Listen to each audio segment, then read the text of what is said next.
Yo, what is going on, guys? Welcome to the video. I hope your morning's going great. Mine's been awesome, and today we have an amazing video. So many things to talk about. I have some really big announcements for the talk show and also a video series I'm going to be starting up on my YouTube channel. And then, of course, we're going to be talking about a bunch of Overwatch League news, as we always do, starting off with the first topic that has to do with Philadelphia Fusion's university roster. Where is Who Are You and Zacharee, guys? It is 100% confirmed that neither of them are going to be playing for the Philadelphia Fusion team. So we asked this question once again, where are they? Then moving on to the second topic, guys, we have Kephri, who is currently in Korea, guys. That is right, he is flown out to play with his Overwatch contenders team, GE Pantheon. The third topic is going to be the Vancouver Overwatch League team, guys. It's official. We know the announcement date of the roster. We also have leaks coming in from the airport. Once again, Flowervin and the Runaway roster have been spotted with picture proof. It's crazy. Buckle down, boys. It's going to be an exciting video. Be sure to subscribe to my YouTube channel if you want to stay updated on all Overwatch League news and anything else Overwatch League related. And now let's jump into this. And guys, the first thing I'm going to talk about real quick is my Overwatch League talk show. A lot of you guys did tune into the first week with Dante and Avast, and the turnout was amazing. It was so damn good. And I am so damn excited to announce that OGE is going to be joining me and Super this weekend, Sunday at 5 p.m. Eastern, for the second edition of Michael's Overwatch League talk show, brought to you by BeLive. It's going to be amazing. Again, I've been advertising the show daily on my channel because it's such a cool opportunity for you guys to get involved with players from the Overwatch League and personally talk to them live. It really has been amazing bringing you guys, my viewers, my subscribers, together with actual Overwatch League players where you can interact with them. It truly is so damn awesome, and I'm going to continue to do so. I'm already lining up a few of you guys for this weekend to ask OGE and Super any questions you want live with your webcam and your microphone. So that's the first big announcement, guys. Let me know down below if you're so psyched for this talk show. If you're going to be attending, be sure to comment down below, because everybody who does drop a comment, I will be personally responding and asking you if you want to come on the talk show and ask OGE or Super any questions. So again, leave a comment down below. I'll respond, and if you respond back, you'll have a chance to come on the show if you do have a webcam and microphone. Now, if you want to know what the second big announcement is, stay tuned till the end of the video for that one, guys. It's an amazing series I'm going to be doing that can also bring you guys together with other Overwatch League players, specifically the Korean players that do not speak English. It's a great idea that I'm trying to put together, so stay tuned to the end of the video. And now let's move on and talk about the first topic, which is Who Are You and Zacharee? Where are they? What is going on? So it is 100% official. Announced today on the Fusion University Twitter. They said this: announcing our full roster for North America Overwatch Path to Pro Contenders Season 3 and soon to be 3-time Contenders champions. Smugface.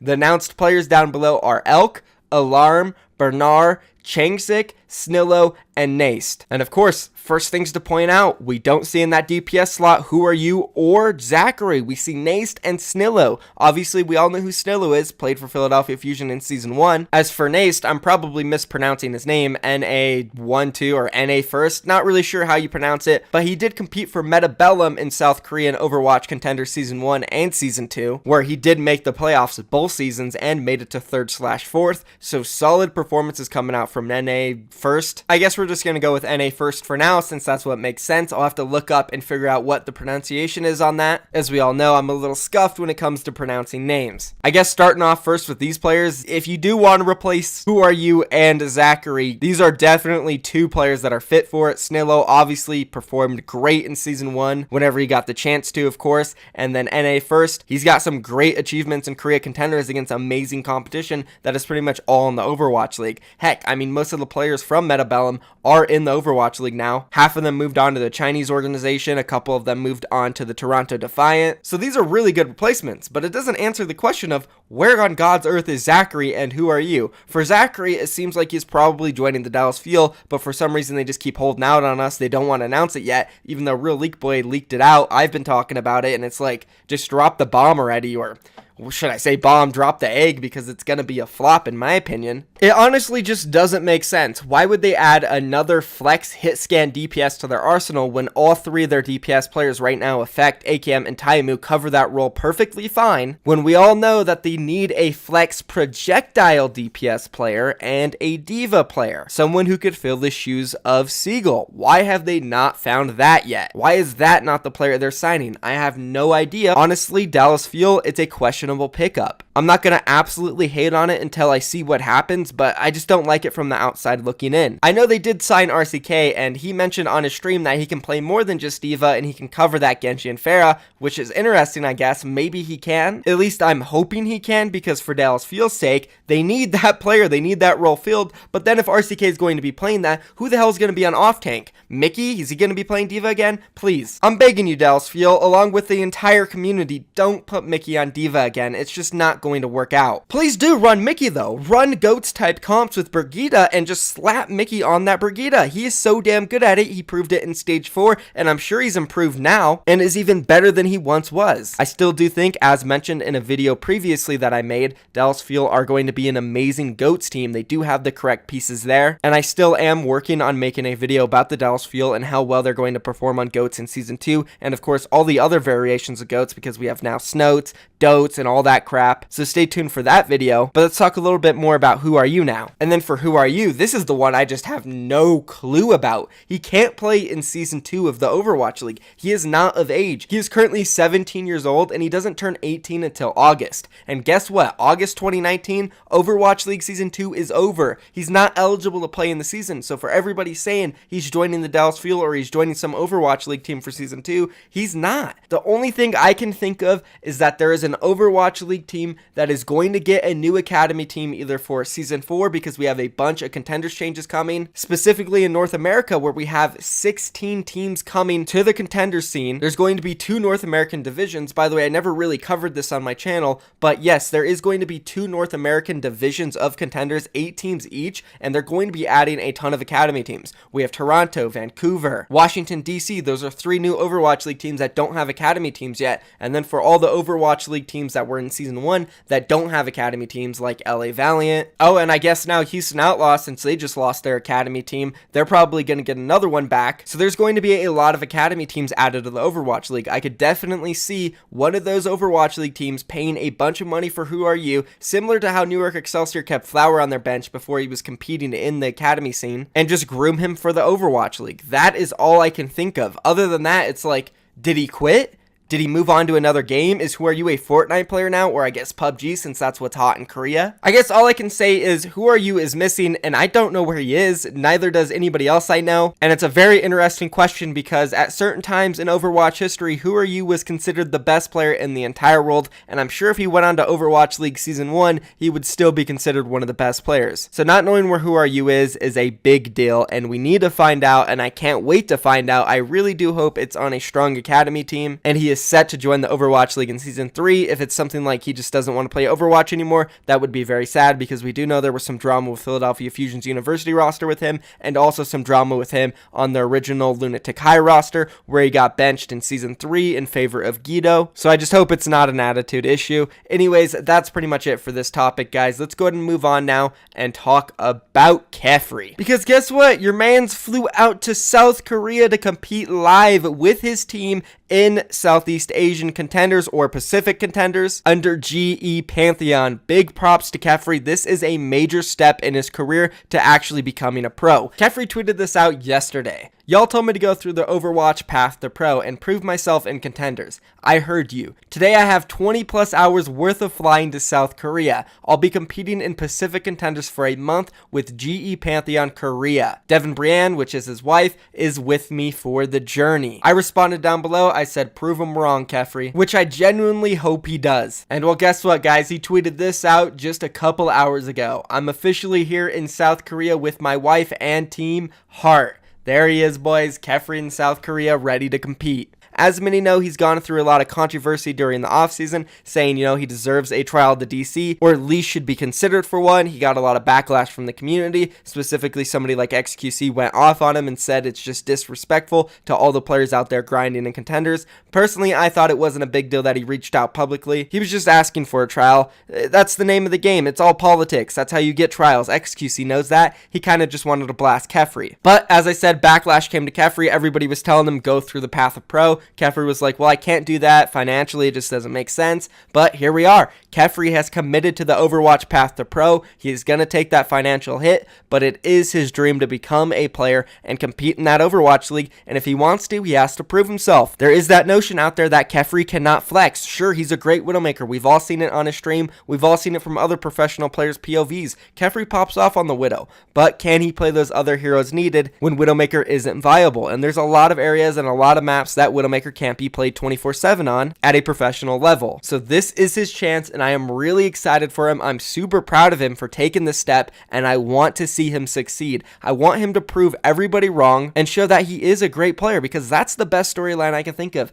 I don't want to go see Kephri play in Southeast Asian contenders and fail. That would suck. That would be boring. It would be unfortunate. I want to see him go there and play out of his absolute mind. And eventually, if he could make it into the Overwatch League, again, that would be one of the greatest stories ever. Shout out to Kephri. Keep grinding hard, man. Stay focused on your dream. Let me know down below if you guys are excited to finally see the question answered. How good is Kephri? Is he good enough for the Overwatch League? Because we're about to see, boys. And now, before we move on to the last topic, which is going to be Vancouver, what is going on with them, who was spotted at the airport, and their announcement coming up on December 1st, we're going to talk a little bit about my other announcement and a video series I'm going to be starting up on. Now, this idea came to me a few days ago when I was thinking about my talk show and how I'm going to be bringing Overwatch League players to you guys and allowing you to communicate, ask them questions live. I just think it's such a cool concept, and I know you guys love it. So I was thinking of more ways of how I can connect you guys with other Overwatch League players, specifically ones that you can't go watch their streams and talk to them or ask them questions on Twitter,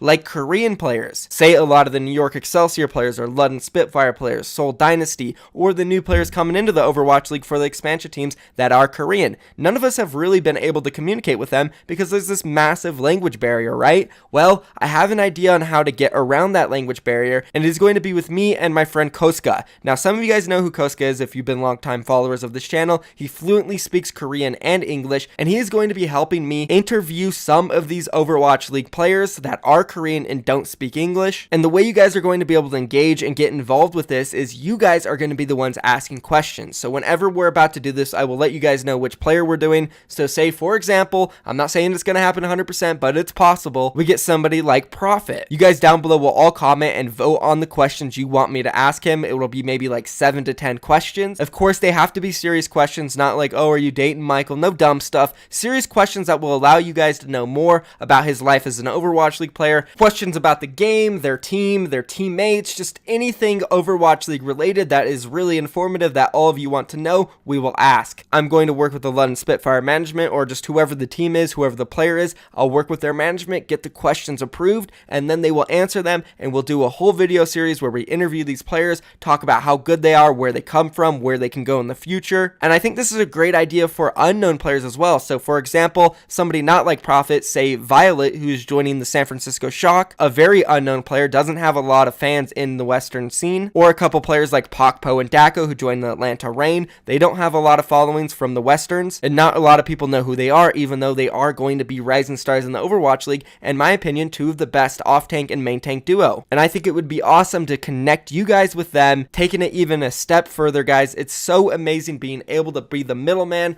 bringing you guys together with Overwatch League players. And that's what's so great about the talk show I'm doing, and that's why I came up with this series idea. So let me know down below if you guys think this is a great idea, who you would like me to go after. I've been contacting a lot of the teams lately, letting them know that I have this idea and I would love to work with their players and their management. We've been getting some good responses, guys, so I'm super excited to let you know that this is something I'm going to be doing. Also, another series, since I'm kind of going on right now, that I will be doing as soon as all the Overwatch League teams branding and rosters are officially announced. We're waiting on Chengdu, Vancouver, and DC. I am going to be doing that series where I count down the worst to the best teams in the Overwatch League going into Season 2. We'll break down where every single player comes from, how good I think they will be, etc., etc. So you guys have a lot of cool series and videos coming along with the talk show. We really are taking amazing steps to improving the content on this channel, guys, especially when the Overwatch League starts. I'm looking to have some of the best content out there related to the Overwatch League when it comes to news, reviews, just anything you guys need to know to stay updated in the Overwatch League scene. So let me know down below what you guys think of all this, and now let's move on. I know it's a long video, guys, my bad. We just have so much to talk about, and I'm just super excited to announce these things.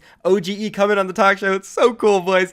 Let's move on now and talk about Vancouver. And we will start it out with this. A Reddit user that goes by the name of Maple Memories posted this on Reddit. In case there was any confusion, the Overwatch Vancouver League team will be revealed on the 1st of December during a Canucks game. The NHL team Canucks in Vancouver, who is owned by the same guy who owns the Overwatch League team for Vancouver. This is an email he received from fanservices@canucks.com. The subject was Theme Night. And it said this: "Thanks for contacting Fan Services. An Overwatch announcement. We're excited to have our very own pro eSports team. The announcement is currently set to take place on December 1st during the second intermission. Please note that all items are subject to change as per our game entertainment and media relations team. I hope that if there is anything else we can do for you, you do not hesitate to reach out to Fan Services, again at 604 phone number, we don't need to read it, fanservices@canucks.com. Have a great week, man dip." Fan Services, Canucks, and all their information down below. So it seems like Maple Memories, the guy who posted this, contacted the Fan Services at Canucks and asked them about Overwatch League team, because there was some rumors a couple weeks ago saying that Vancouver was going to announce something at a game. So it seems like he was reaching out saying, is it going to happen? I'm going to buy tickets. Who knows what he asked, but he got this response, and it seems pretty legit. So Vancouver is going to be announced on December 1st, and now moving on to the next thing, which is more leaks coming out from the airport boy who goes by the name of Verdasco123 on Reddit. He posted this today: "Real airport leak boy again. Flowervin and Runaway spotted in Vancouver." He posted this: "So I went to Korea for a quick business opportunity trip over the weekend. Spotted Flowervin on my flight back. People kept asking about pictures and proof from my previous 2 threads where I saw Overwatch League players and a player wearing an Element Mystic bomber jacket. And here it is, guys, the proof he posted. Here's one image of a guy holding a sign that says Flowervin. To be honest, it could be photoshopped, but it kind of doesn't look photoshopped unless he's really good. I don't think it is." And there was also a bunch of other images that he uploaded, which he did delete because everybody in the comments were saying, whoa, man, this is like stalkerish, which it kind of was, but it was like close up pictures of Flowervin. Like he was next to her 2-3 feet away, and he was taking pictures of her back, her face, and then he also had pictures of a bunch of Korean players, which kind of did look like some of the guys from Runaway. So this did seem 100% legit. I'm sorry I can't show you those images though, because he did delete them, but if you want to take a look at the Reddit thread on Reddit, again, it is titled "Real Airport Leak Boy Again, Flowervin and Runaway Spotted in Vancouver." It's one of the highest upvoted posts by Verdasco123. You can see it there. And in the comments, there are a ton of people saying, hey man, you should probably delete some of those photos. It looks a little stalkerish. And a lot of people actually said it. So the guy who made the thread said, yeah, okay, I'm going to delete some of them, but I will leave one of them up to show it as proof. So it's snowballing. It looks legit. And it just seems like, yeah, 100% Vancouver is going to be Runaway. It's going to be announced on December 1st. I'm super excited for that. The only thing we're waiting on is to see if it is the Vancouver Titans. Oh man, I'm hoping so. The Runaway Titans, whatever you want to call it, this team will be insane. I think that is probably where we call it in this video though, guys. We're up there into the 17-minute mark. It's been a long one. There was so much to cover, a lot to talk about. Again, if you guys do enjoy following the Overwatch League and you want to stay updated on all news and anything related to the league, this is definitely your channel. If you're excited for a lot of the new video ideas and series I'm going to be doing, the Overwatch League talk show, be sure to subscribe if you want to stay updated on those too, because it's going to be a long run. We upload every single day, twice. We're dedicated, boys. We get the juice. Thank you for watching. That's it for me, guys. Peace.